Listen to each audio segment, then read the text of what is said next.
오늘 10장 말씀 중심에서 출세와 별세, 이 두 가지의 삶을 제목으로 하나님 말씀 전하겠습니다. 출세라는 말 잘 아시죠? 아무개 아들 출세했다네. 그때 쓰는 말이에요. 출세. 그동안에는 세상에 묻혀 있었는데 갑자기 세상에 드러나서 많은 사람들 앞에 높은 관직을 얻었다든지 성공해서 크게 부자가 됐다든지 이런 삶을 보고 우리가 출세했다. 출세라는 말이 날 출자에다가 세상 할 때 세자란 말이에요. 그러니까 세상에 나왔다 그런 뜻이에요. 그동안 묻혀 있었는데 세상에 나왔다. 사람이 태어나는 것을 출생했다 그러지만 역시 그것도 출세예요. 출세. 세상으로 나온 거예요. 그래서 입신양명이라 그러잖아요. 세상에서 명예를 얻고 세상에서 영광을 누리고 이런 걸 보고 우리가 출세라 그런 거죠. 그러면 별세는 뭐냐고 하면 반대말이에요. 출세와 반대말. 세상과 이별했다라는 뜻이에요. 이별할 때 별자고 세상 세자니까 세상과 이별했다. 출세와 별세는 정반대의 삶입니다. 모든 사람이 출세했다가 별세할 거예요. 그런데 그것이 몸을 가지고 있어서 숨이 딱 끊어지는 걸 보고 아무개가 이번에 별세하셨대 이렇게 얘기를 하는데 영적으로는 그렇게 말을 하지 않습니다. 이건 이제 비유예요. 비유. 영적으로는 출세와 별세가 이 세상에서 동시적으로 이루어지는 거예요. 영적인 세계에서는. 그러니까 몸은 살아있어요. 숨 쉬고 오늘도 우리가 집에 갈 거고 또 일터에 갈 거고 사람 만날 거고 여기서 건강하게 살아가는 것도 이 세상의 삶인데 그 삶 속에서도 별세의 삶을 사는 사람이 있고 출세의 삶을 사는 사람이 있다는 거예요. 이 세상 속에서. 그것을 오늘 10장의 본문은 특별히 얘기를 합니다. 지난주 9장에서는 하나님의 두 얼굴을 보았어요. 하나님이 선택하신 백성에 대한 하나님의 마음이 어떻게 나타나는가. 또 하나님께서 그 선민들이 택함 받은 백성들이 하나님을 사랑하고 세상에 대해서는 별세하는 삶을 살면 하나님께서 출세의 삶을 다 관장하세요. 하나님께서는. 근데 만약에 악인들이 또 하나님을 대적하는 자들이 선민들의 삶을 건들면 하나님의 얼굴이 싹 바뀌어요. 그냥 씨를 말린다 그랬어요. 9장에 보면. 하나님이 한번 화내시면요. 그 화를 잠재시킬 사람이 없지 않습니까? 하나님은 처음에서 화를 잘 안 내세요. 그래서. 근데 한번 화냈다. 그러면 그 화를 잠잠케 할 자가 없어요. 그 선택받은 백성한테도 화를 내실 때는 한 70년 동안 그냥 사정없이 외국 땅으로 내몰아 버리잖아요. 그리고는 다 거기서 죽고 장례를 치를 때까지 하나님이 안 돌려보내 주시는 거예요. 나이 들어서 어린 아이 때 끌려갔던 사람이 다 늙어가지고 이제 나이 들어서 몇 사람 돌아오고 다 외국에서 태어난 2세, 3세들이 돌아왔어요. 그렇게 하나님께서 한번 화내시면요. 엄청나게 하나님이 매를 아프게 때리십니다. 인생 채찍으로 때린다 그랬잖아요. 그래 이제 분명히 이 세상에 예수님이 오실 때는 평화의 나귀를 타고 오셨다. 9장에서 그걸 얘기했어요. 나귀를 타고 예루살렘 성에 들어오신 예수님인데 하나님을 사랑하지 않는 사람에게는 거침없이 그 상을 엎어버리고 채찍으로 노끈으로 채찍을 만들어가지고 막 비둘기 파는 사람들의 상을 엎고 돈 바꾸는 사람도 상을 엎고 막 채찍으로 짐승들을 내리치면서 사람들을 다 내몰아버리잖아요. 그 예수님이 혈기를 부린 게 아니라 하나님의 마음이세요. 하나님을 사랑하지 않는 선민에 대해서도 그렇게 가차없다예요. 그래서 이 10장에서는 이제 11장에 가면요. 마지막 때에 나타나는 적그리스도의 삶이 또 보여요. 이 스가랴는요. 전부 구약이 예수님 얘기라니까요.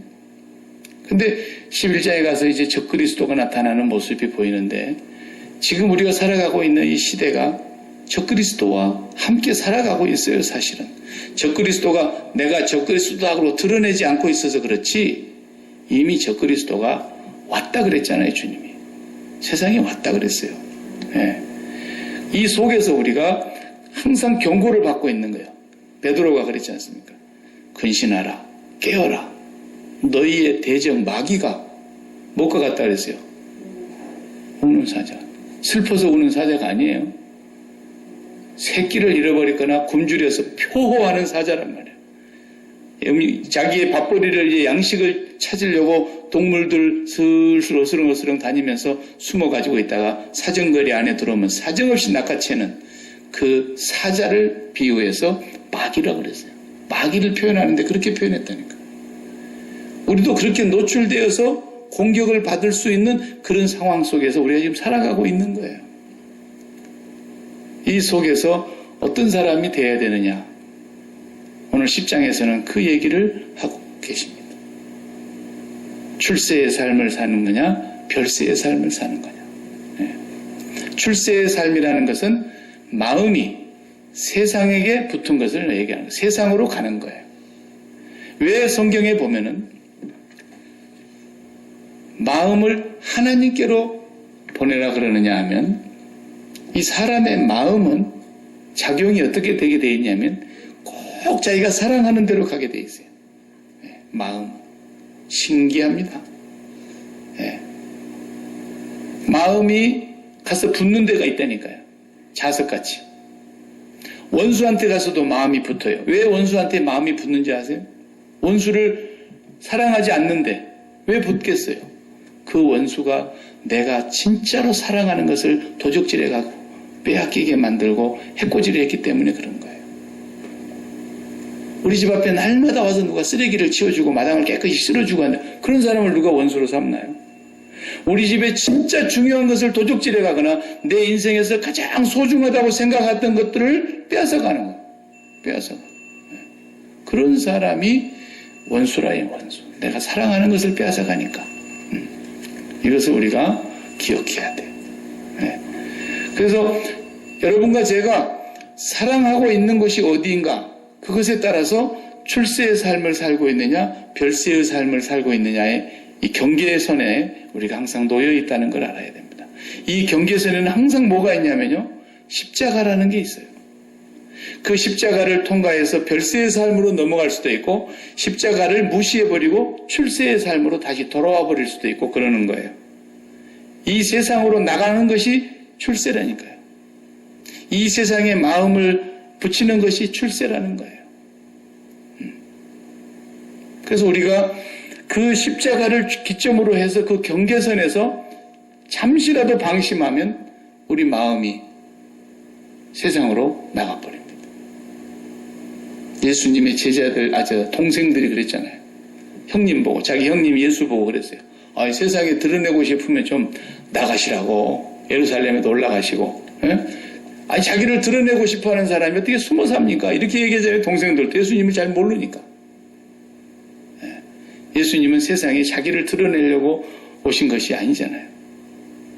전부 세상에 출세의 삶을 살아가고 있는 사람들에게 별세의 삶이 있단다.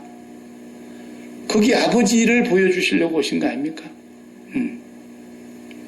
그러니까 주기도문도 하늘에 계신 우리 아버지요. 꼭 거기 하늘이라는 것을 먼저 붙였어요. 아니 하나님이 안 계신 곳이 없다고 우리가 배웠잖아요. 성경에서. 그러면 오늘 또 이 사업을 주관하고 계시는 아버지요. 이렇게 기도하면 안 돼요? 그렇게 기도해도 틀린 건 아니잖아요. 그런데 주님은 그런 기도를 안 가르치시고 하늘에 계신 우리 아버지요. 꼭 그렇게 가르쳤어요. 왜냐하면 사람들 마음이 모두가 다 이 세상에 한 번 태어난 사람들의 마음은 세상에 붙어 있거든요. 본질적으로 타락하고 범죄한 인간이기 때문에 그 인간에서 나온 모든 후손들은 마음 자체가 세상에 붙어 있어요. 그래서 세상에 돈에 붙어 있어요. 그래서 돈 문제로 막 씨름하다가 돈 문제가 꽝 하고 터졌는데 라르리가 터진 게 아니라 사업이 부도나게 생겼다. 그러니까 그 돈 문제에 꽉 붙여가지고 걱정하고 근심하고 잠 못 이루고 두려워하고 막 염려하던 사람이 하나님 앞에 와가지고 하늘에 계신 우리 아버지요 이렇게 기도하라는 거예요. 내 돈 문제를 잘 알고 계시는 아버지요 그렇게 기도하지 말고 분명히 그분이 돈 문제를 알고 계세요. 그런데 그렇게 기도하지 말라는 거예요. 왜 하늘에 계신 우리 아버지냐? 우리의 마음이 하나님께로 가야 된다는 뜻이에요. 똑같은 돈 문제가 터져도요. 돈 문제에 마음이 완전히 사랑함으로 붙어가지고 말세의 사람들이 돈을 사랑하며 자기를 사랑하며 쾌락을 사랑하며 그랬는데 그 돈을 그토록 사랑하던 사람에게 돈 문제가 터져가지고 하나님 앞에 와가지고 막 울며 불며 금식한다고 막 기도하면서 그 사람이 기도하는 기도의 내용하고 돈 문제에 대해서 죽어서 별세를 해버리고 하나님께로 마음이 가버린 사람이 돈 문제를 놓고 기도하는 것하고는 내용이 달라요. 앞에 기도하는 사람의 내용은 우상숭배의 내용이에요. 다시 말하면 실컷 돈하고 간음하고 놀아난 사람이 이 돈이 멀리 자기를 버리고 도망가는 거예요. 그렇게 붙들려고 해도 이 돈이 그냥 돌고 돈다 그래서 돈인가 몰라도 막 딴 데로 나가려고 그러는 거예요. 그러니까 하나님이 돈이 떠나려고 그럽니다. 그래서 와서 막 금식하고 기도하는데 이 기도가 뭐예요? 우상숭배의 기도인 거예요. 이건 기도도 아니죠, 사실은. 그냥 저기 절간에 가면 많이 하는 기도예요, 그런 건. 절간에 가서 배우면 확실히 배울 수 있는 기도죠, 그런 기도는. 그런 건 하나님 앞에 기도도 아니에요. 하나님 내가 이제 지독하게 사랑하고 있는 이 돈이 도망가려고 그러는데 그 말은 무슨 말이에요? 하나님 내가 하나님보다도 더 좋아했던 돈을 연애했는데 이 돈이 나를 배신하고 나에게서 떠나가려고 그럽니다. 돈을 좀 붙잡아 주시옵소서. 그러면 그게 우상숭배의 기도지 어떻게 그게 하나님 섬기는 자의 기도이겠습니까? 마음이 별세하여 하나님께로 간 사람이 기도하는 내용은 주기도문이에요. 주기도문. 그래서 하늘에 계신 우리 아버지여 이름이 거룩히 여김을 받으시오며 하나님 한 분 외에는 나에게 거룩한 것이 없다는 거예요. 거룩이란 말이 뭔 말이라고? 나에게 최고 좋다라는 뜻이에요. 그보다도 더 좋은 것이 있을 수 없다. 그런 뜻이에요. 왜? 구별된다라는 말이니까. 구별된다는 말이니까. 어떤 것을 갖다 내봐도 하나님하고 비교해보면 하나님은 구별되신 분, 비교할 수가 없는 분이에요.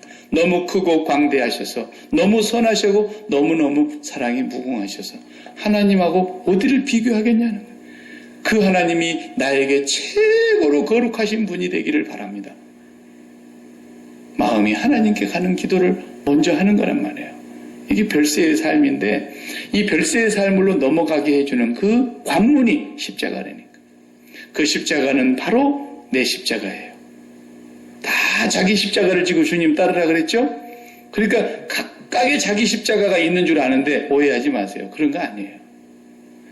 우리 병문사님이 혼자 지고 가야 될 십자가가 있고 그 다음에 또 우리 김하재 권사님 또 남들 모르는 나만이 지고 가야 될 십자가가 그런 게 아니에요. 지금 예수님이 말씀하신 자기 십자가라는 얘기는 수많은 기독교인들이 그 본문을 오해하고 있어요. 아이고 우리 시어머니가 십자가입니다. 우리 시아버지가 십자가입니다. 날마다 말 안 듣고 그냥 감옥을 제 집처럼 들락날락하는 저 자식이 아닌 왼수 자식이 저게 십자가입니다. 이런다니까 사람들이. 그게 뭐가 십자가예요. 그게 전부 다 세상을 너무 사랑해서 생긴 자기 병이죠. 무슨 십자가예요, 그게 십자가기는. 별세하면 그건 십자가가 안 돼요. 관에 들어있는 사람이 아이고 우리 며느리 참 십자가다 십자가. 우리 딸 십자가다. 우리 아들 십자가다. 관에 들어있는 사람이 그럽니까? 죽은 사람이. 별세한 사람에게는 그런 게 십자가. 우리 각각이 지고 가야 될 십자가는 뭔지 아세요? 예수님 십자가예요. 예수님의 십자가가 나를 죽이신 십자가예요. 예수님께서 지시는 그 예수님만이 지실 수 있는 그 십자가가 만민의 죄를 대속하신 십자가가 나를 죄 가운데서 살던 세상을 사랑하던 삶을 철저하게 죽이고 옛사람을 못 박아버린 십자가란 말이에요. 그래서 매일 그분을 양식으로 삼으면서 내가 그리스도와 함께 죽었습니다. 내 안에 사는 이 그리스도이니 죽는 것도 이제는 유익합니다.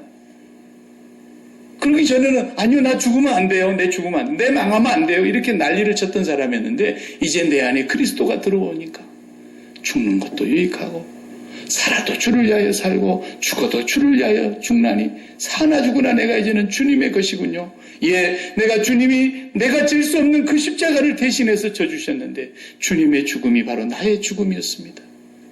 주님의 십자가가 바로 내가 져야 될 십자가였습니다.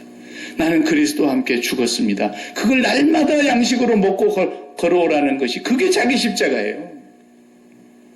그러나 형편은 다 다른 거죠. 아까 말한 대로 어떤 사람은 돈 문제로 시달리는 사람이 있고 건강 문제로 시달리는 사람이 있고 자식 문제로 시달리는 사람이 있고 인간관계로 시달리는 사람, 문제는 다 다를 수 있지만 주님의 십자가를 지고 따라가면 다 해결된다는 거예요. 그래서 내 멍에는 쉽고 가볍다 그런 것이죠. 네. 그 십자가라고 하는 그것이 바로 출세의 삶과 별세의 삶의 딱 경계선에서 관문의 문이라니까요. 통과하는 문. 그 문을 들어가서 우리가 뭐래요? 이렇게 과거에 합격하면 등용문이라 그러잖아요. 과거 시험을. 인재를 등용하기 위한 관문이라 이거예요. 그걸 합격하면 인재로 국가에서 불러가지 않습니까? 등용문 하듯이 우리 십자가는 이 세상에 출세의 삶을 살아갈 거냐, 이 세상에 있으면서도 별세의 삶을 살아갈 거냐의 이 관문이에요, 관문. 그래서 그리스도와 함께 죽음을 연합한 사람만이 그리스도와 함께 다시 살 줄을 믿어요. 그리스도와 함께 죽은 줄을 왜 알지 못하느냐 그랬어요. 이게 세례라 그랬잖아요. 그래서 그리스도를 통해서 우리가 세상에 대하여 죽고 별세의 삶으로 들어가면 성령이 우리를 붙들고 하나님께로 우리의 마음을 끌고 올라가신다니까. 그 하나님 앞으로 올라가서 하나님을 사랑하며 하나님과 교제를 하며 하나님과 친밀한 삶이 되어가면 되어갈수록 내가 이 세상에서 출세로 살아갔던 삶의 문제가 아무것도 문제가 아니라는 걸 알게 되는 거예요. 거기에서 극단적으로 아예 그냥 주님을 봐버렸어요. 스데반 집사 같은 경우는. 보좌 우편에 서신 예수 그리스도를 바라다 보면서 너무나 별세의 삶을, 아직 목숨은 붙어 있어요. 지금 핍박은 시작되었고 돌로 자기를 치려고 하는 무리들이 애워싸고 있어요. 보좌 우편에 주님이 보이죠. 그 마음이 100% 하나님께로 가버렸어요. 그러고 났더니 자기를 쳐서 죽이는 원수들까지도 문제가 안 되는 거예요. 오히려 불쌍히 여겨달라고 용서해달라고 기도를 해주고 있는 거예요. 우리가 이 세상에 사는 동안에 그 별세의 삶을 살게 하시려고 주님이 오신 것이지, 이 세상에 사두고 목숨 끊어진 날까지 계속 출세의 삶을 살고 이 세상에다 마음 붙이고 이 세상과 연애하고 그러고 살다가 죽으면 따까닥 죽고 나면 천국 간다. 그건 거짓말입니다. 그런 기독교는 없어요. 그런 건 공갈치는 거예요. 절대로 없어요. 이 세상에서 평생의 출세의 삶을 살다가 나는 예수 믿었으니까 죽었어도 천국 간다. 공갈치지 마세요. 그건 적으로 자기 스스로 자기가 거짓말로 자기를 위로하는 거예요. 마귀가 그걸 그렇게 가르치고 있는 것이고요. 마귀가 거짓된 자기 확신을 갖게 만드는 거예요. 절대로 그렇게 되지 않아요, 기독교는. 이 세상에 있는 동안에 거듭난 심령은 그 안에 성령이 오셔서 그 마음을 날마다 출세의 삶에서 별세의 삶으로 이끌어 가셔서 다시 출세의 삶으로 들어가려고 하면은 뭐가 딱 버티고 있는 거예요. 십자가가 딱 버티고 있는 거예요. 너 죽었는데 거기를 함부로 못 들어가는 거예요. 거꾸로는 못 들어가는 거예요. 거꾸로는. 그래서 우리는 한순간도 그 등용문, 그 십자가의 관문, 그것을 무시하고는, 기독교는요, 십자가를 믿는 게 아니죠. 날마다 십자가에 달리신 예수 그리스도의 죽음을 나의 양식으로 생활화 삼는 거예요. 생활화. 매일 생활화. 기도를 생활화 하듯이 예수님의 그 양식됨을 생활화하는 거예요. 그래서 잠시도 우리 마음이 이 출세로 향해서 가지 못하도록 세상 등지고 십자가를 보내, 세상을 등지고 십자가를 별세의 삶을 계속해서 살아가야 되는 거예요. 그러니까 예수님이 이 세상에 뭐 때문에 오셨다고요? 우리를 별세시키려고 오셨다니까요. 별세시키려고. 근데 사람들이 그 예수님을, 제자들도 성령 받기 전에는 몰라가지고 오해해가지고 세상에 출세시키러 오신 줄 알고, 누가 더 높습니까? 누가 더 큽니까? 매 이딴 질문이나 하고, 예수님이 이제 그 나라를 차지할 것 같으니까 좌편에 우편에 앉을 생각이 나고, 매 헛된 생각만 하는 거예요. 성령이 오시기 전에. 주님은 이 세상에 출세의 삶에 문제가 생긴 것을 해결해 주려고 오신 분이 아닙니다. 착각하지 마세요. 만약에 주님이 우리가 이 세상에 마음을 붙이고 살고 있는 그 문제를 해결해 주려고 주님이 오셨다고 생각하고 그런 주님을 믿고 따라간다면 기독교를 떠나시기 바랍니다. 절대로 그런 예수는 여러분을 실망시키실 겁니다. 이 예수님은 우리가 세상의 마음이 붙어가지고 세상으로 날마다 곤욕을 치르고 세상으로 인해서 날마다 시험에 빠지고 세상으로 인해서 날마다 악에 빠져서 죄를 범하고 이런 삶을 떠나게 하려고 하니까 이 세상을 끝내고 별세하게 하려고 주님이 오신 것이라. 너무나도 오늘날 기독교가 이 세상을 닮아가면서 맨날 세상의 문제나 해결하는 것이 기독교인 줄 알고 맨날 그냥 머리에 띠두르고 어떤 사람은 가가지고 가난한 사람의 가난의 문제를 해결한다고 그러고 난리를 치고 부자들은 부자들대로 난리를 치고 맨 거짓거리를 하고 있는 거예요. 그러나 별세의 삶을 살아버리는 사람은 초막이나 궁궐이나 내 주 예수 모신 곳이 그 어디나 하늘나라구나. 이걸 이 세상에서 고백했는데 누가 그걸 고백했어요? 부자가 고백한 것이 아니고 태어난 생후 6개월 만에 눈을 다 잃어버리고 평생 80여 세를 사는 동안에 눈을 뜨지 못하고 살았던 페니 크로스비라고 하는 그 유명한 찬송시의 작사자가 그 찬송을 했지 않습니까? 예수를 나의 구주로 믿고 성령과 피로써 거듭나고 나니까 세상과 나는 간 곳이 없고 구속한 주님만 보인다. 이것이 나의 간증이며 이것이 나의 찬송이라. 오늘도 우리가 이 출세의 삶에서 별세의 삶으로 넘어가는 그 관문에서 십자가를 통과한 사람들이라고 한다면 어떻게 살아야 되느냐? 우리의 마음이 이 세상을 사랑해서는 안 된다. 누구든지 이 세상이나 세상에 있는 것들을 사랑하면 뭐라 했어요?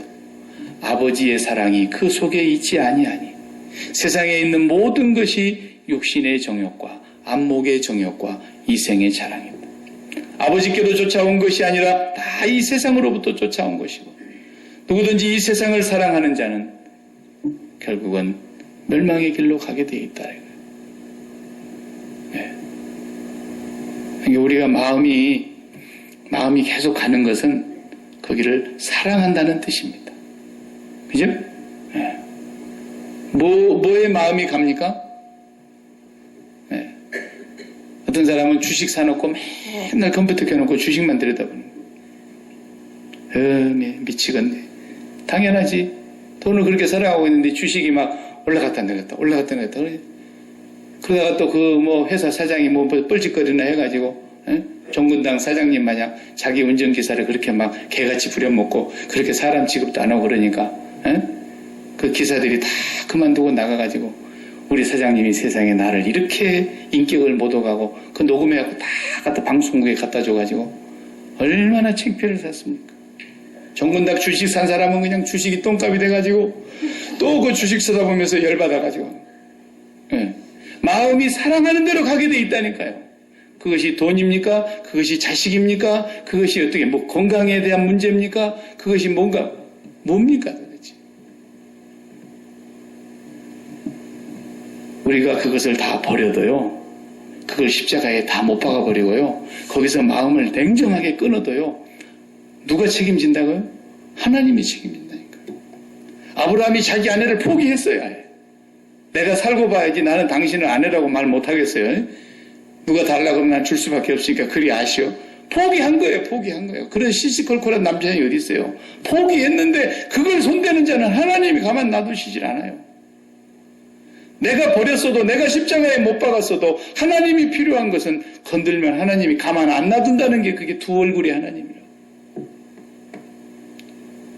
우리는 그런 배짱이 있어야 돼요. 하나님 한 분만이 우리의 대안이며 하나님 한 분만이 내 마음의 전부를 다 드려서 온 마음 다해 온 뜻을 다해 그렇게 주님을 통해서 아버지를 사랑하게 해야 아버지께로 우리의 마음을 날마다 고백하면서 나가야 돼요. 아버지, 내가 몸이 조금 부족하고 몸에 좀 병도 있고 내 몸이 많이 아프고 몸이 너무너무 힘들고 그렇지만 내가 이것을 때문에 아버지를 사랑하는 마음을 빼앗길 수는 없습니다. 이렇게 기도해야죠. 아버지, 내가 지금 돈이 좀 궁하고 정말 경제적으로 좀 궁핍해서 내가 정말 이럴 때 우리 자식 하고 싶다는 건 내가 다 해주고 싶고 막 이럴 때, 그렇지만 내가 이 돈 때문에 돈을 사랑할 수는 없고 내가 이 돈 때문에 아버지를 사랑하는 마음을 빼앗길 수가 없습니다. 그리고 주님을 향해서 십자가를 붙잡고 나가야죠. 별세의 삶으로 계속해서 나가는 거예요. 그렇게 별세의 삶을 계속해서 사는 사람을 하나님께서 가만 놔두시질 않아요. 반드시 그분을 성령으로 충만하게 채워서 이 세상의 출세의 삶에서 느끼는 일순간의 순간적인 기쁨이나 순간적인 행복이나 순간적인 만족과는 비교할 수 없는 영원한 평강, 영원한 기쁨을 채워주시는 거예요. 그래서 그 사람이 예수를 믿는 사람으로서 세상에 어디를 나가도, 야, 아무개는 지금 굉장히 어렵다는데 저 사람 얼굴 보니까 어려운 거 아닌 것 같은데, 저 사람 얼굴을 봐, 저 사람이 어려운 사람인가? 그렇게 마음에 하나님의 나라가 임한 거지 않아요? 성령으로. 이게 그리스도인인 것이지, 세상이 조금 잘 됐다고 그냥 좋아갖고 밥 샀게 막 이러다가 세상이 조금 안 되면 그냥 죽는 맛이 돼가지고 잠을 못 이루고 그냥 밤새도록 그냥 미친 개한테 그냥 심장이 뜯긴 것처럼 해가지고 눈이 뻘개고 도끼 눈하고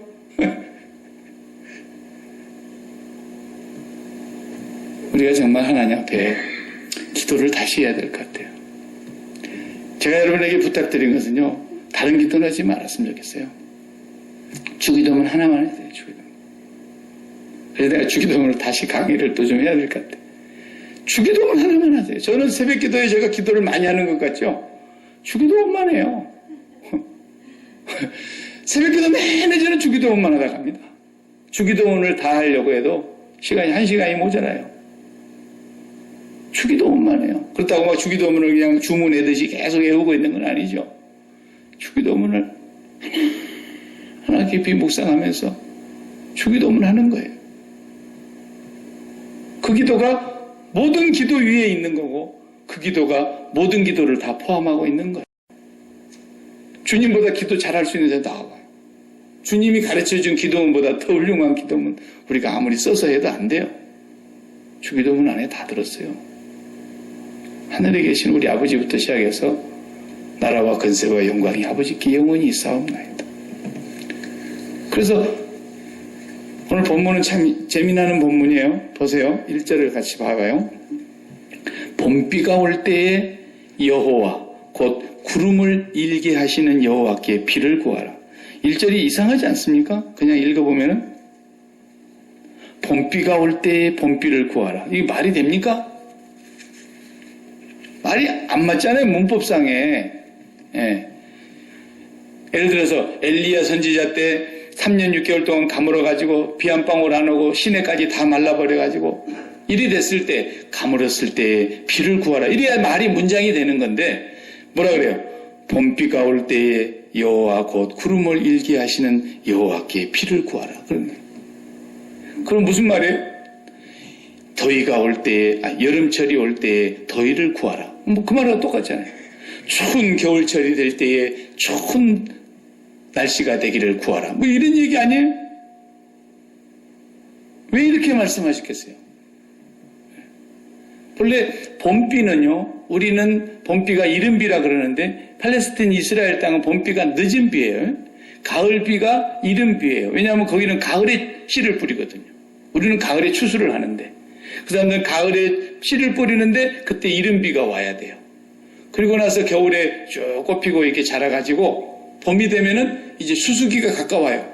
여름에 뜨거운 여름에 추수를 하니까. 그런데 봄에 늦은 비가 한번 와줘야 된다. 그래서 곡식이 완전하게 무르익어서 여름에 추수를 한단 말이에요. 그러니까 성경에 그 말씀이 많이 나와요. 구약 성경에 보면 하나님께서 이른 비와 늦은 비를 너희에게 주실 것이다. 그 말은 가을 비와 봄 비를 주신다. 그 말인데 이른 비와 늦은 비를 주신다 그럴 때 뭐라고 썼는가 보면 제가 신명기 한번 읽어볼게요. 신명기 5장에 보면은 이렇게 말씀했어요. 5장 13절에 내가 오늘 너희에게 명하는 내 명령을 너희가 만일 청종하고 너희 하나님 여호와를 사랑하여 마음을 다하고 뜻을 다하여 섬기면 그랬어요. 하나님을 사랑하고 뜻을 다하여 마음을 다하여 사랑하고 경외하고 섬기면 여호와께서 너희의 땅에 이른비 늦은비를 적당한 때에 내리시리니 너희가 곡식과 포도주와 기름을 얻을 것이요 또 가축을 위하여 들에 풀이 나게 하리니 내가 먹고 배부를 것이라. 이른비와 늦은비를 주시는 조건이 뭐냐면 마음을 다하여 뜻을 다하여 힘을 다하여 하나님을 사랑하고 경외하면 이른비 늦은비를 주시겠다 이렇게 말씀했는데 오늘은 1절의 내용이 그렇지 않잖아요. 똑같이 이른비 늦은비를 말씀하시면서도 뭐라 그래요? 봄비가 올 때에 봄비를 구하라. 예? 소낙비를 구하라. 예. 봄비가 올 때에 봄비를 구하라. 말이 이상해. 여호와를 경외하고 여호와를 사랑하고 마음과 뜻을 다해서 하나님을 사랑하면 이른비 늦은비를 준다 그랬으니까 우리가 여호와를 사랑하고 경외해야 되겠다. 그러면 될 것을 갑자기 봄비가 내릴 때에 봄비를 구하라. 이러니까 나는 이 본문이 아무리 봐도 이상해. 왜 이렇게 했어요? 또 이런 말씀이 있어요. 에레미야 5장 23절에 보면 똑같은 이른비와 늦은비 말씀을 하십니다. 그러나 너희 백성은 배반하여 반역하는 마음이 있어서 이미 배반하고 갔으며 또 너희 마음으로 우리에게 이른비와 늦은비를 때를 따라 주시며 우리를 위하여 추수 기한을 정하시는 우리 하나님 여호와를 경외하자 말하지도 아니하니 너희 허물이 이러한 일들을 물리쳤고 너희 죄가 너희로부터 좋은 것을 막았느니라. 이렇게 기록하고 있어요. 에레미야는. 늦은비와 이른비를 내려주시는 하나님을 경외하자 말하지를 않는다는 게 아무도 사람들이. 자, 제가 옛날에는 무심코 많은 말을 그렇게 썼는데 자연이라는 말, 저는 그 말이 참 잘못된 말이라고 생각이 돼서 가능하면 안 쓰려고 그래요. 우리가 자연책을 배웠잖아요. 자연. 그 자연이 한문에 스스로 자자에 그럴 연자입니다. 그래서 스스로 그렇게 됐다 그 말 아닙니까? 그러나 성경은 뭐랍니까? 지은 것이 하나도 그분이 없이는 된 것이 없느니라 이랬잖아요. 그래서 우리는 조물주 하나님을 섬기며 모든 것은 다 피조물이라 그럽니다. 하나님이 만드신 거예요. 그런데 자연, 그러니까 뭐예요? 하나님이 없죠, 그 속에. 자연이라는 단어 속에가 이미 하나님이 없어요. 그래서 하나님이 없는 공부를 다 하고 있는 거예요, 사실은. 전부가. 이 신앙이 없이 자연책 백날 배워봐요. 그게 하나님이 있는가? 전부가 뭘 배우는 겁니까? 법칙을 배우는 거예요. 세상에는 이런 법칙이 있단다. 만류 인력의 법칙이 있단다. 중력의 법칙이 있단다. 가속도의 법칙이 있단다. 작용과 반작용의 법칙이 있고 관성의 법칙이 있고 맨날 법칙만 배우는 거예요. 근데 그 법칙을 만드신 하나님을 빼버렸기 때문에 하나님을 경외하지 않은 사람이 아무도 없어요. 그리고 이른비와 늦은비가 어떻게 오는 거예요? 그냥 자연이 온다라고 믿고 사는 거예요, 사람들이. 네. 하나님을 빼버리면 전부가 자연이에요. 자연만큼이나 하나님을 대적하는 단어가 없어요. 하나님 빼고 나면 우리의 삶 속에 전부가 다 자연이라니까요. 전부가 자연이에요. 봄에 비가 온다. 가을에 또 비가 온다. 자연의 법칙이라는 거예요. 이렇게 살아가더라는 것입니다. 사람들이. 그래서 사람들이 어떤 생각을 합니까? 전부 법칙이 있다고 생각해요. 법칙. 지금 이 지구상에 21세기에 와서요. 가장 성공한 사람의 법칙이 누구의 법칙인지 아세요? 그 사람의 강의를 들으려고요. 전 세계에서 몰려와요. 스티븐 코비라는 사람이 쓴 성공하는 사람들의 7가지 법칙이라는 책이 있어요. 책이 성경책보다 두꺼워요. 엄청나게 두껍습니다. 저는 그걸 다 읽어보진 않았는데 중요한 요지만 다 이렇게 읽어봤어요. 뭔 얘기를 하는 것 같아요. 자기 얘기는 하나도 없고 말 그대로 이 지구상에서 지금까지 성공한 사람들의 특징을 다 모아보니까 100명이면 100명, 200명이 200명, 성공했다는 사람들의 삶의 특징을 다 종합해서 모아보니까 공통적인 그 7가지가 있더래요. 그래서 그 법칙을 책으로 자기가 편집을 해서 정리를 해가지고 자기가 그걸 이제 강의를 하는데 그 스티븐 코비의 재단이 엄청 큽니다. 그래서 전 세계를 다니면서 성공 강연을 하고 다니는 사람이에요. 그런데 놀라운 것은 그 사람의 재단이 망했어요. 성공하는 사람에 대해서 7가지 습관을 얘기하면서 온 세계에 성공 강연을 하던 사람이 그 사람이 망했다니까요. 얼마나 웃기는 얘기입니까 이게. 그 사람이 기자가 물었어요. 당신이 성공하는 사람들의 7가지 법칙을 가지고 온 세계 사람들에게 성공을 강연하는 기업인들을 모아놓고 성공을 얘기하고 모든 지도자들을 모아놓고 성경을 얘기하고 그런 사람인데 어떻게 망했습니까? 그랬더니 내가 그 7가지 원칙대로 안 했나 보죠. 이랬다. 세상 사람들은 하나님이 없어요. 그래서 법칙만 지키면 된다는 거죠. 그리고 이 원칙이 있다는 거죠. 그래서 사람들이 전부 출세의 삶을 살아가는 거예요. 출세의 삶을. 그래서 이 세상으로 들어가서 전부 원칙을 찾아요.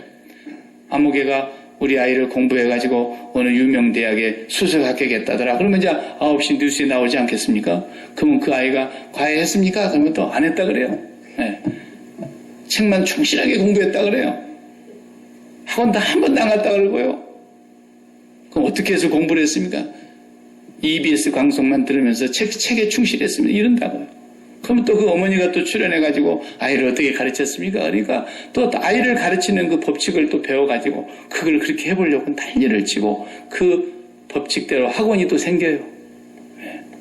언젠가 서울대학교에 1등으로 수석 합격한 예수 믿는 아이가 하나 있었어요. 어떻게 합격을 했는지는 모르지만 하여튼 합격을 해서 1등으로. 그래가지고 그 아이가 법칙을 써냈는데 다니엘 학습법 그래갖고 나왔더라고요. 네. 참 정말 이게 망조입니다. 망조. 어떻게 자기가 했던 것을 가지고 또 모든 사람이 그렇게 하면 될 것이라고 그런 법칙을 만들어내냔 말이에요. 예, 참 아쉽더라고요. 예, 저는 공부는 그냥 평소에 그렇게 잘한 건 아닌데 저는 그냥 하나님밖에는 모르고 살았습니다. 근데 어찌다 보니까 하나님께서 나한테 이렇게 큰 은혜를 주셨습니다. 이거 한마디 하면 끝날 얘기를 무슨 너무 다니엘 학습법 그래가지고 하니까 또 난리가 나는 거야, 온 세상이. 그리고 이제 간증을 하고 다니고 우리 교회 와서 간증 좀 해라. 우리 교회 학부모들 모아놓고 해라. 우리 교회 중고등학생들 모아놓고 해라. 온 교회를 돌아다니면서 또 간증하고 자빠졌더라. 이게 출세의 삶인 거예요. 이게 출세의 삶인 거예요. 아무리 멋있는 얘기를 해도 뭐 다니엘이 기도를 했는데 일에 세 일에 금식 기도 그런 말 아무리 갖다 거기다 인용해도요. 이미 그건 벗어난 거예요. 별세의 삶이 아니에요. 출세의 삶에서 지금 하고 있는 얘기인 거예요. 이쪽의 출세의 삶에 있어서는 우리는 이미 다 죽은 자예요. 우리가 이 삶의 주인이 아니에요. 우리가 이 삶을 설계도 할 수조차도 없는 거예요. 우리는 오직 하나님 한 분을 사랑하는데 전심으로 우리의 마음을 쏟는 거예요. 그리고 하나님의 마음이 우리 안에, 우리의 마음이 하나님 안에 연결될 때 그때 하나님께로부터 나오는 지혜, 하나님께로부터 나오는 지식, 하나님께로부터 나오는 능력, 그 모든 것들이 우리의 삶을 이끌어 가신다니까요. 그래서 우리가 뛰어다니는 바람개비가 아니고 우리는 가만히 한자리에 박혀있는 바람개비라니까요. 바람이 오면 부는 거예요. 성령이 바람이 와서. 네. 그게 별세의 삶인 거예요. 원칙을 어떤 사람이 이거 해갖고 성공했다가 막 그 성공의 방식을 따라가가지고 막 해서 식당이 하루아침에 갑자기 100개로 늘어나고 어떤 사람이 이거 해갖고 또 성공했다면 그냥 그 사람의 학원이 그냥 사람이 막 구름대처럼 몰려들고 전부 세상의 출세의 삶은 그런 원칙만을 따라가는 삶이 되는 겁니다. 하나님이 없어요. 이 원칙만 지키면 된다는 거예요. 그래서 자연을 믿는 거예요. 아무도 에레미야가 보니까 너희 백성들이 다 배반하고 반역하고 그래서 너희 마음으로 우리에게 이른 비와 늦은 비를 때를 따라 주시며 우리에게 추수의 기한을 정하여 주시는 하나님을 경외하자고 말하는 자가 하나도 없더라는 거예요. 아무리 과학이 발달해도요, 오늘 우리의 시대에는 하나님이 우리의 삶을 주관하시는 것이지 과학의 원칙과 법칙이 우리를 지키는 게 아니에요. 철저하게 우리는 오늘 또 이 출세의 삶에서 별세의 삶으로 벗어나야 합니다. 벗어나야 합니다. 그래서 이 10장의 전체의 내용은 또 여러분들 집에 가서 읽어보세요. 10장의 이 전체의 내용 구주구절절이 뭐냐면 예수 그리스도께서 마지막 때에 오시는 예수 그리스도께서 별세의 삶을 살아가는 사람들을 어떻게 다스리실 것인가에 대한 얘기가 나오는 거예요. 주님이 오셔서 마지막 때에 별세의 삶을 사는 사람들을 다 다스리는 삶이 여기에 나오는 거예요. 그래서 10장에는 유난히 주어, 내가라는 말이 계속 나와요. 특히 8절부터서 보면 내가, 9절에 내가, 10절에 내가, 11절에 내가, 12절에 내가, 전부 뭐예요? 하나님의 별세의 삶을 살아가는 선택받은 모든 사람들을 내가 누구예요? 하나님이 그렇게 주관하시겠다고 하는, 하나님이 번성하게 하신다는 겁니다. 하나님이 그들을 돌아오게 하신다는 겁니다. 하나님이 그들을 보호하시고 부족함이 없게 하겠다는 겁니다. 하나님이 그들을 고난의 바다를 지나갈 때 그 바다 물결이 침몰치 못하게 할 것이라는 겁니다. 하나님께서 그들을 견고하게 해주시고, 전부가 하나님이 다스리는 삶이라는 거예요. 이게 별세의 삶이에요. 별세의 삶. 이제 예수 믿는 사람들은 매일 기도가 뭐예요? 별세 기도예요. 별세 기도. 아시겠어요? 한번 따라 합시다. 별세. 잘 별세하기 위해서 우리가 사는 거예요.